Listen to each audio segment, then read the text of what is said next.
putting one foot in front of the other, a basic human movement that we don't really think that much about, yet it has the power to make us think. One of this country's greatest thinkers knew the value of walking. Just watch me. Pierre Elliott Trudeau took a walk in the snow on February 29, 1984, and decided to step down as Prime Minister. There's no snow here today at the Bethlehem Retreat Center in Nanaimo, but there is a labyrinth, a place to walk and a place to think.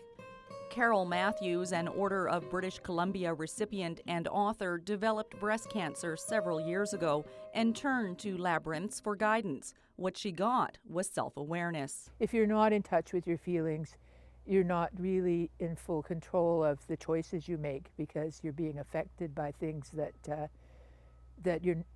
of which you are unaware. And so you really are as blind to some of the things that are coming up for you.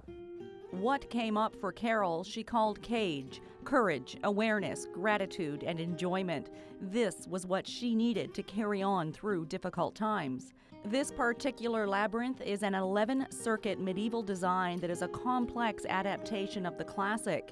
It's steeped in Greek mythology, the tale of Ariadne helping Theseus overcome the Minotaur who lived in the center of the labyrinth, a symbol perhaps of the monster we might have to face within when we get close to the core. We have a tendency just to rush as a way of getting away from our feelings and the things that we may have to deal with. And recently, Carole had to deal with the passing of her husband. She says all she could do was hurtle through the days. And really, it's a way of not thinking, a way of not actually facing uncertainty and difficulty in your life. In the labyrinth, you often see people walking with tears streaming down their face because they just are in that moment of being very much in touch with their feelings right then. And perhaps now more than ever in its ancient history, there is a need for labyrinths as we hurtle faster and faster through life.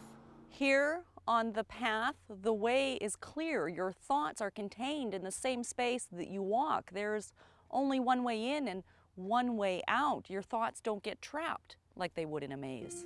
And that's what's become interesting for me, is to think about how labyrinths and mazes are connected. And that there's a sense in which the word labyrinth incorporates the word maze. The Oxford English Dictionary has them as interchangeable. And that's kind of a strange thing, because the labyrinth is a one-way path you can trust. The maze is really designed to confuse you. It is a trick.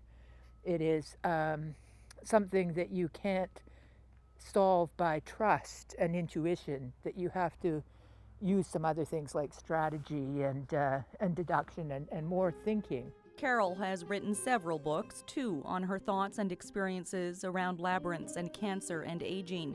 She is continuing to explore the relationship between labyrinths and mazes. In Nanaimo, I'm Kate Bergen.